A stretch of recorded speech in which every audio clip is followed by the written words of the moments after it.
Ladies and gentlemen, please take your seats. The show is about to begin. Hi, I'm Terry Long. And I'm Jeremy Eden, and we are the co-CEOs of Harvest Earnings. Welcome to the Elephant in the Boardroom. Hello.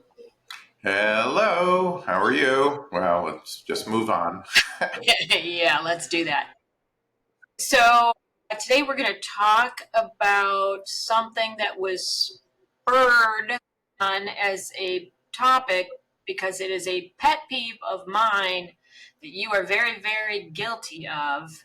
And that is when an email pops up in front of you, everything stops and you must answer it. You must read it. You must answer it. And we could be doing something very important. We're in the middle of it, but no, beep. I need to tell the cleaner that we're not going to be here 3 weeks from now. And if I don't do it now, I'm going to forget is always your excuse. But that is an example of something that is in a quadrant of something called the Eisenhower Time Matrix, which for those not watching is up on the screen right now, but we'll describe it for you so you don't need to stop and switch to video. Not that anyone was about to do that. But it's in the quadrant of it's urgent, but not important. So urgent here is a little bit of a misnomer, I must say, but it's in your face, right? It's the beep. Now, the answer to that, of course, is to shut your freaking email down while we're in the middle of important things, but we are both very bad at that. A little bit of an addiction. Anyway, would you like to describe a little bit about the Eisenhower Time Matrix and how it came to be?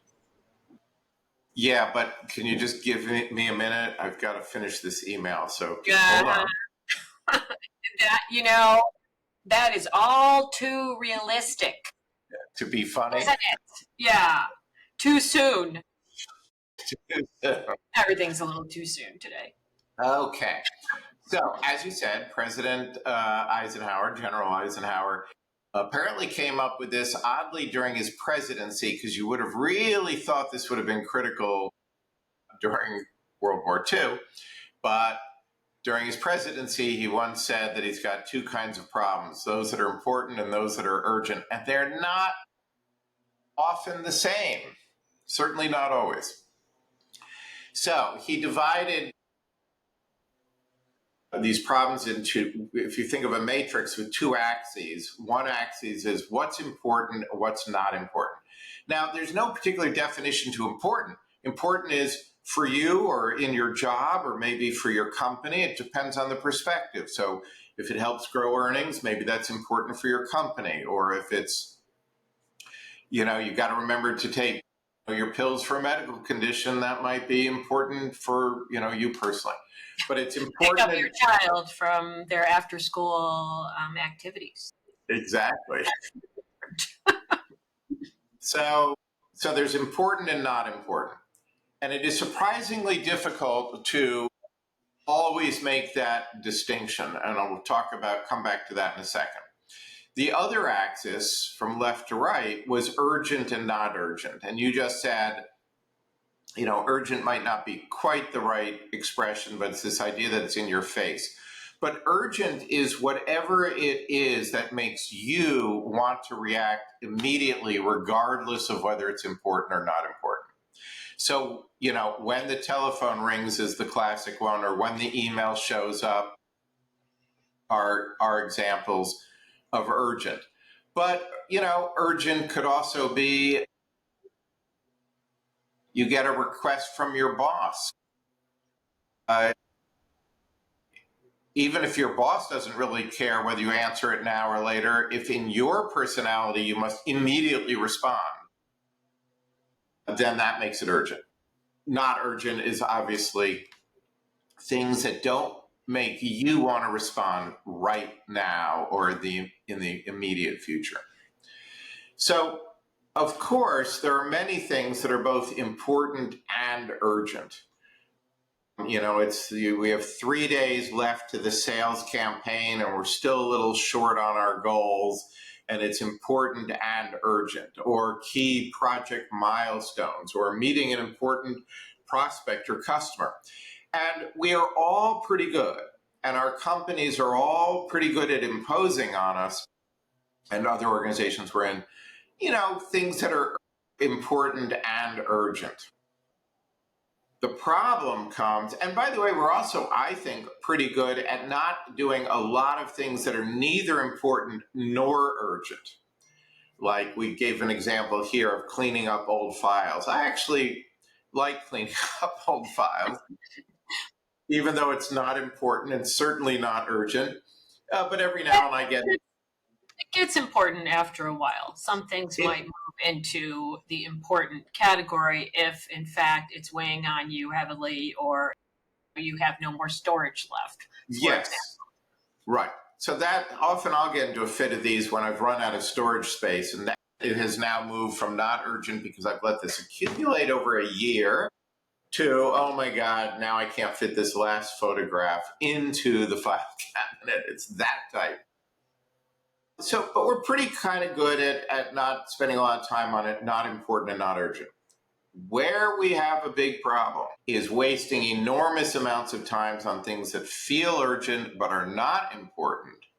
And even worse, that's bad, but even worse, on not spending time on things that are important but not urgent. And this is one of Eisenhower's, the point he was actually trying to make with his quote, is so many problems that face anybody are important, but they're so far in the distance that you don't think they're urgent. So I don't go to my physical training. I don't get in shape. I don't do things right. And then suddenly I have a medical condition and now everything's very urgent. So that is essentially the matrix, important versus not important and urgent versus not urgent. And how do we spend way less time on not important, urgent things and way more time on important but not urgent? And that is all I have to say to explain. That's all the shrimp there is? That's all the shrimp there is. Yeah, so, well, as we started this with, you are really bad at the I must deal with what is in front of my face. I mean, you're extreme, but I think we're all, I mean, you really are, Jeremy, but I think we all do tend to be bad, other than maybe procrastinators who are sort of the opposite of you, where they say, well, I should get this done, but I don't feel like it. So I'm pushing it off to the side. But the main problem is, as you said, is that we're not spending time on the green boxes if you're looking at our podcast. So the green boxes are the ones that are important, urgent and not urgent. And you said we're good at the urgent and important. And I suppose that's true because we have no choice, right? It's not like, wow, we're just really smart at getting that stuff done. We have no choice because it is in front of our face and Right. there's bad consequence to not dealing with it. But the stuff that's not urgent is really shortchanged. And that's where lots of creativity can come into play. We've got improved skills. You just have some time to think about things that are down the road. And I think this is a problem with why so many experts say, like with kids, don't have them booked every second of the day. Let them have some downtime so that they can think about things that are important to their growth, not important as in, a project, but important to their growth as human beings. Let them have that downtime. And I know some people block times on their calendar so that they have some in days, or we've had some clients who've had like no meetings on Fridays. Right. In theory, those days are are good for some important, not urgent. But I think it's super easy for all of that time to just get sucked up. And it's partly because this box, I think, is hard. It's the harder box, right? Yeah. I mean, meeting with or the customer or the prospect. All right, well, if that's your job, it's probably in your wheelhouse. But coming up with new ideas and eating healthy, that's not all that enticing sometimes. So that box is just really difficult to focus on. Yeah, We I do think it. go ahead. No, go ahead. You go. I was going to say, I think in part that's because it's actually not all that easy often to determine what's important, everything that's important. There are some things it's very obvious what's important, and we're good at focusing on those. But there are many other things that are also equally or even more important that it's hard to grasp.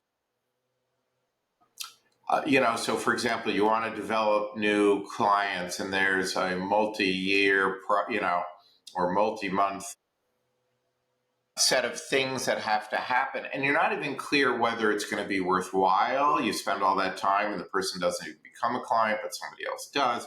So one is, thinking clearly about what's important to me and what has to happen to bring those things to fruition. Yeah. And that would help focus more on the top right hand, not urgent box, because they are really important to you. This is kind of like in your personal life, saving a little bit of money every day does not seem that important. But you make a promise to your kids at the beginning of the year that if the family, saves $1,000, we're all going to go to Disneyland at the end of the year. Suddenly, making that happen and delivering on that becomes important to you in a very clear way.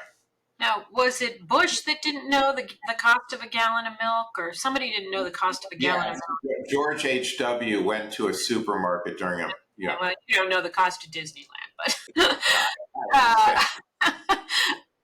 I guess if you live in Southern California, so there's no trip, because you said Disneyland, not Disney World. Oh, okay.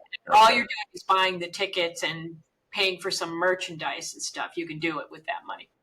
Right. And yes, that's absolutely true. And then I think the other suggestion we might have for making sure that the top right green box, important but doesn't feel urgent, is to fake some urgency for yourself by creating some interim deadlines. But the deadlines have to matter. So they're fake, but they have to matter. Otherwise, you let yourself off the hook. So one way, well, for example, working out. One of the benefits of having someone that you either work out with or where you're each keeping tabs on working out is then you don't really want to go, but you don't want to say to the other person, I'm wigging out, I'm not going today. Now, in the business world, you might sit down at an annual review and find out that to get promoted, they really want you to get this skill, and you should, these people you should have relationships with, and these things should happen. And if you can clarify those and nail them down and think to yourself, all right, I've got 12 months to make those happen. What is my personal work plan? And maybe even, ask your boss to sit down quarterly and say, this is how I've moved. Those quarterly meetings become a kind of deadline that you begin to use. Yeah, absolutely. Also, you can use reward. It doesn't always have to be a negative thing, right? Yeah, You could that's right. say that if I spend half an hour writing every day for the next 2 weeks, I'm going to get a manicure because, my hands will look better while I'm typing. Something I often say to myself. But anyway, you get the point. So you can set yourself some deadlines, and then you can set yourself some interim rewards.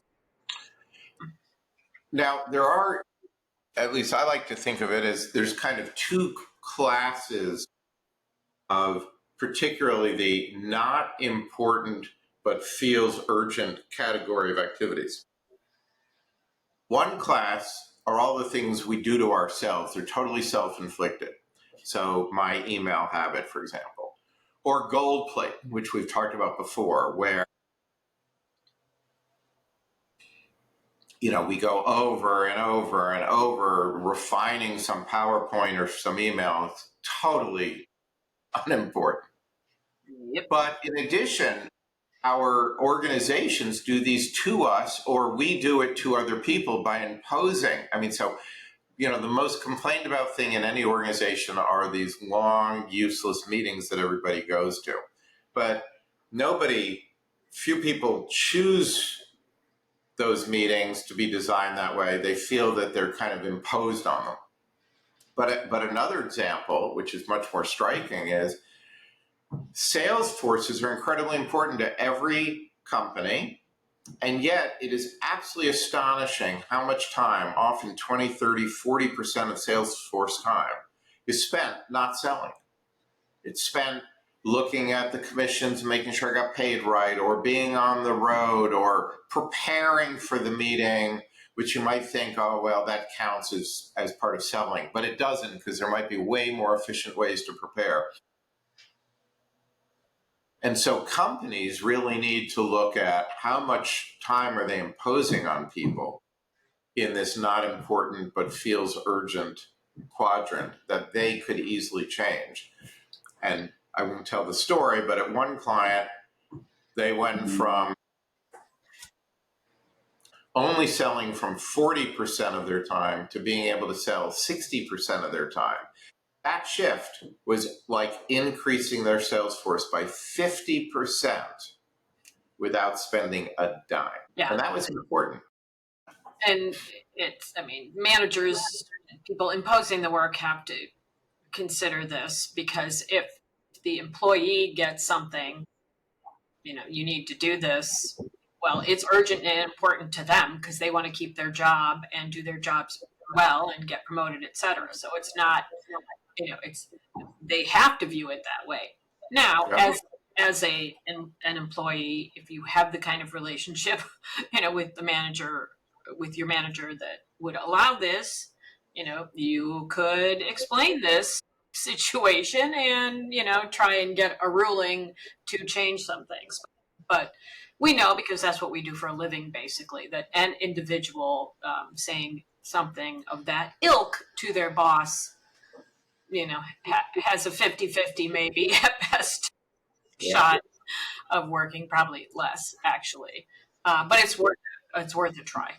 So here's kind of I don't know if it's a funny story, but when we were at a client and we had printed up, in the old days, we don't do this anymore, we printed up all these binders of reports that went to the CEO and the executive team.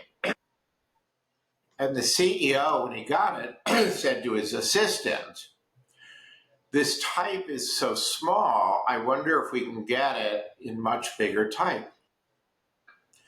That got translated to a phone call to us to reprint all the binders and redistribute them all in larger type. And therefore, we viewed it as important and urgent. But I had a good relationship with the assistant, so I thought, just before we pull the trigger on this, I would stop by and just see if that's really what they wanted. And she was kind of horrified, as was the CEO, because she meant the next time we do it, because we did it multiple times during a project, the next time we do it, if we could go from a 10 to a 12 or something, but not reprint everything. So there was something completely unimportant, felt urgent, and because of misinterpretation by us, assisted by them, of what was important or not, it almost ended up in that question. You know what George Bernard Shaw said? Single biggest problem with communication is the illusion that it has occurred. But I am here to say that if you were printing documents in 10 point, shame, shame, shame. Well, I just took that out of the air. I know. But as someone who is addicted to readers now. Well, that was his point. Yeah. You Wait. know. Way too small. But anyway, we digress greatly. So I guess our advice would be to, take the Eisenhower Time Matrix to heart, because Yeah. it really is a simple method of thinking through how you're spending your time, and do what you can to spend as much on the important, whether it's urgent or not. And to take it to heart means really force yourself to decide what's important and what's not, number one. And number two, try keeping a diary or something for a little while of how, or think back over the last few days, or keep a little time chart next to your desk for the next few days. How are you actually spending your time? Because you might be a little horrified about how much is going into the wrong quadrants. Okay, Jeremy, take your own advice. Okay. Cheers. Cheers. Bye. Bye.